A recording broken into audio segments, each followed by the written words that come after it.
Hi friends, MSK part of life சேனலுக்கு உங்களை அன்புடன் வரவேற்கிறேன். இன்றைக்கி என்ன பார்க்க போகிறோம் அப்படின்னா, ரொம்ப ஒரு இன்ட்ரெஸ்டான ஸ்டோரி தான் பார்க்க போகிறோம்.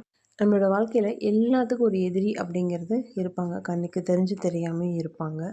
அவங்க எதிரியாக இருக்கிற வரைக்கும் நம்மளுக்கு பிரச்சனையே இல்லை ஃப்ரெண்ட்ஸ். எதிரிகள் நம்மளுக்கு நண்பர்களாக மாறுறப்ப ரொம்ப கவனமாகவும் இருக்கணும்.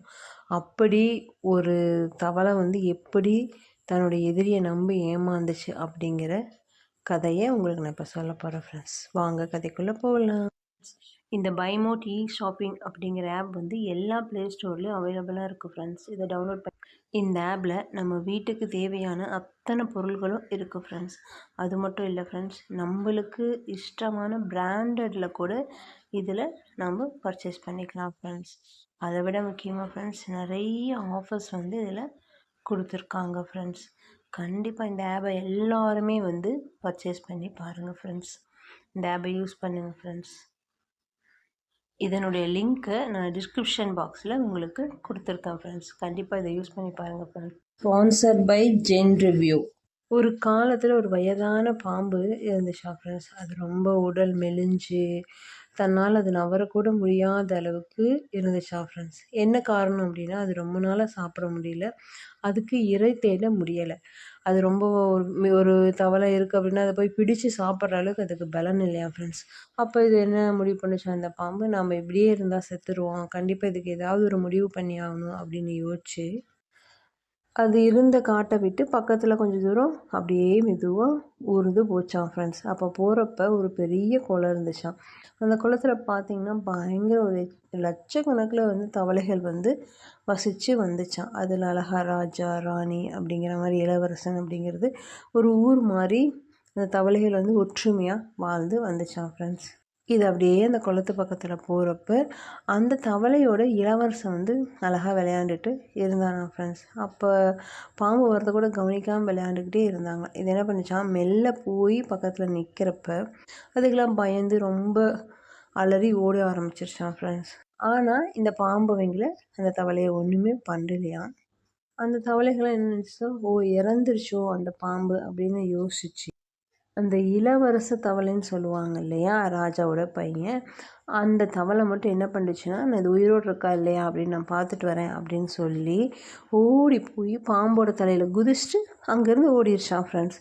அப்போ அந்த பாம்பு எதுவுமே சொல்லியா, கோவப்படலையாம்மா. இப்போ இதுக்கிட்ட கேட்டுச்சா, நீ ஏன் கோவப்படலை அப்படின்னு அந்த தவளை கேட்குறப்ப, நான் கோவப்பட மாட்டேன், எனக்கு இது மாதிரி ஒரு சம்பவம் நடந்திருக்கு அப்படின்னு ஒரு கதையை பாம்பு தவளைக்கிட்ட சொன்னிச்சான். என்ன கதை சொன்னிச்சான் ஃப்ரெண்ட்ஸ் தெரியுமா உங்களுக்கு? ஒரு நாள் பாம்பு இறை தேடி போகிறப்ப ஒரு துறவியுடைய மகனை கடிச்சிருச்சான். அதனால் ரொம்ப கோவப்பட்ட துறவி, நீ இனிமேல் தவளைகளை சாப்பிடவே கூடாது, நீ வாழ்நாள் முழுவதும் தவளைகளை முதுகில் சுமந்துட்டு போகணும் அப்படின்னு சொல்லி சாப்பிட்டுட்டாரான். ஒவ்வொரு நாளும் அது தவளைகளை முதுகில் சுமந்துட்டு தான் போகுமா. அதுக்காக தான் இந்த குளத்துக்கு நான் வந்திருக்கேன் அப்படின்னு பாம்பு தவளைக்கிட்ட சொன்னிச்சான். இதை கேட்டவுடனே அந்த தவளை என்ன பண்ணிச்சான், ரொம்ப குஷியாகி சரி நானும் முதுகில் ஏறிக்கிறேன் அப்படின்னு சொன்னிச்சான். ஓகே நீ ஏறிக்கோ அப்படின்னு சொன்னோடனே முதுகில் ஏறி உக்காந்துருச்சான் இந்த குட்டி தவளை. ஏறி உட்காந்தோன்னே இது மெதுவாக போயிட்டே இருந்துச்சான். தவளைகளும் இதை பார்த்து மேலே உட்காந்து விளையாண்டுச்சான் ஃப்ரெண்ட்ஸ். அப்புறம் நீ எங்கள் அப்பா அம்மாட்ட கூட்டிகிட்டு போ அப்படின்னு தவளை சொன்னிச்சான். ஓகே அப்படின்னு இந்த பாம்பு என்ன பண்ணுச்சாமா, அப்பா அம்மாட்ட கூட்டிகிட்டு போச்சான். அவங்க அப்பா அம்மா யார் அப்படின்னு, தவளைகளின் ராஜா, தவளைகளின் ராணி. அவங்க தான் இந்த தவளை கூட்டத்துக்கே ஒரு அரச குடும்பம் அப்படின்னு நம்ம வச்சுக்கலாம். அப்படி இருக்கிறப்ப அது தூரத்தில் வரதை பார்த்து தவளைகள் ரொம்ப பயந்துருச்சான். என்னடா நம்ம பையன் இது மேலே ஏறிட்டு வரானே அப்படின்னு ரொம்ப பயந்துருச்சான் ஃப்ரெண்ட்ஸ். அப்போ போய் இந்த குட்டி தவளை என்ன பண்ணிச்சான், இந்த இளவரசன் எல்லா விஷயத்தையும் தன்னோட அப்பா கிட்ட சொன்னிச்சான். இது மாதிரி பாம்பு ஒரு சாபம் வாங்கியிருக்காங்க அப்படிங்கிற கதையெல்லாம் சொன்னோடனே அவங்களும் நம்பிட்டாங்களாம். சரி நாங்களும் ஏறிக்கிறோம் அப்படின்னு இந்த அரசனும் அரசி 2 பேருமே பாம்போட முதுகில் ஏறிக்கிட்டாங்களாம். அப்படியே போயிட்டு இருந்தாங்களாம். அப்போ அந்த இளவரசன் என்ன சொன்னான்னா, நீ ரொம்ப மெதுவாக போகிற அப்படின்னு சொன்னான். அதுக்கு பாம்பு வருத்தத்தோடு சொன்னிச்சான், என்னால் இவ்வளோதான் நான் வர முடியும், நான் சாப்பிட்டு பல நாட்கள் ஆச்சு அப்படின்னு சொன்னிச்சான். உடனே அதிர்ச்சி ஆயிடுச்சான் ஃப்ரெண்ட்ஸ் அந்த தவளை. என்னாச்சு, ஏன் நீ இவ்வளோ நாளாக சாப்பிடல அப்படின்னு கேட்டுச்சான். என்னால் இறை வந்து தேடவே முடியலை அப்படின்னு சொன்னிச்சான். அது மட்டும் இல்லாமல் நான் சாப்பிட்ணுன்னா உங்கள் கூட்டத்தை தான் நான் சாப்பிட்ணும், உங்கள் குடிமக்களை தான் நான் சாப்பிட்ணும் அப்படின்னு சொன்னிச்சான். கேட்டோடனே அரசருக்கு பயங்கர அதிர்ச்சி. நான் எப்படி என் குடிமக்களை உனக்கு சாப்பிட கொடுப்பேன் அப்படின்னு ரொம்ப அதிர்ச்சி ஆயிடுச்சு. ஆனால் இந்த இளவரசன் இருக்கான்ல, தவளை இளவரசன், அவனுக்கு வந்து ரொம்ப வருத்தமா, நான் என்னோட நண்பனை இழக்க விரும்பவே இல்லை, கண்டிப்பாக நீங்கள் வந்து தவளையை சாப்பிட என்னோட நண்பனுக்கு நீங்கள் அனுமதி கொடுக்கணும்னு ஒரே வாக்குவாதமா அப்பா அம்மா கிட்ட. ஆனால் வந்து அரசர் வந்து சொல்லிட்டாராம், கண்டிப்பாக வந்து நீங்கள் கூட்டத்தை சாப்பிடவே கூடாது அப்படின்னு சொன்னாராம். அதுக்கு இந்த பாம்பு சொன்னிச்சான், நான் வந்து மற்ற தவளைகளை தான் சாப்பிடுவேன், அரச குடும்பத்தில் இருக்கிற யாரையும் சாப்பிட மாட்டேன் அப்படின்னு சொன்னிச்சான் ஃப்ரெண்ட்ஸ்.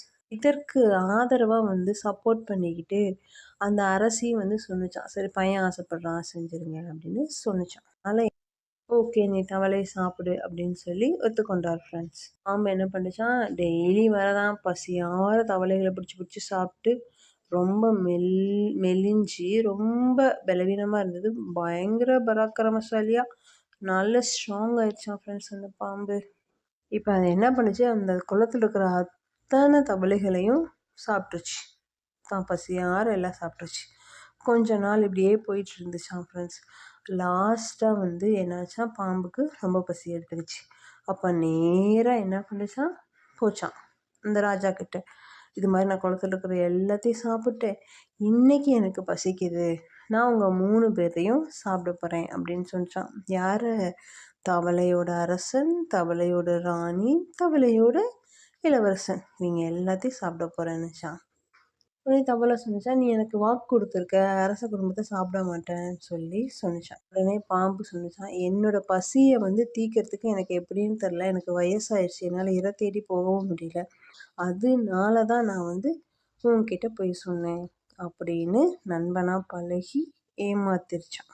அப்புறம் அந்த 3 தவளைகளையும் பாம்பு சாப்பிட்டுருச்சான் ஃப்ரெண்ட்ஸ். என்ன ஃப்ரெண்ட்ஸ், கதை கேட்டிங்களா? ஃப்ரெண்ட்ஸ், கண்ணுக்கு தெரிஞ்சு எதிரியை கூட நம்ம நம்பிடலாம் ஃப்ரெண்ட்ஸ்.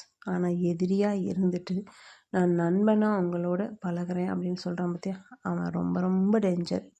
நம்ம ரொம்ப கவனமாக இருக்கணும் ஃப்ரெண்ட்ஸ். மனுஷர்களை நம்ம பகுத்தறிந்து ஆராய்ந்து தான் அவங்களோட பழகணும். மூடித்தனமான ஃப்ரெண்ட்ஷிப் வந்து கண்டிப்பாக ஒரு வில்லங்கத்தை தான் நம்மளுக்கு கொண்டுட்டு வரும். எல்லாத்துக்கூடையும் அன்பாக இருங்க, பாசமாக இருங்க, அதே சமயம் கவனமாகவும் இருக்கணும். நட்பு என்றைக்குமே தப்பு கிடையாது ஃப்ரெண்ட்ஸ். ஆனால் நம்ம தேர்ந்தெடுக்கிறோம் பார்க்குறீங்களா, அந்த நபர்கள் வந்து ரொம்ப ரொம்ப முக்கியம். இந்த காலத்தில் உண்மையாலுமே நம்ம பெற்றோர்களை விட அதிகமாக நம்புறது நண்பர்களை தான். அந்த நண்பர்களை நம்ம செலக்ட் பண்ணுறதுல ரொம்ப கவனமாக இருக்கணும் ஃப்ரெண்ட்ஸ். ஓகே ஃப்ரெண்ட்ஸ், நான் மறுபடியும் உங்களை ஒரு நல்ல கதையோடு சந்திக்கிறேன்.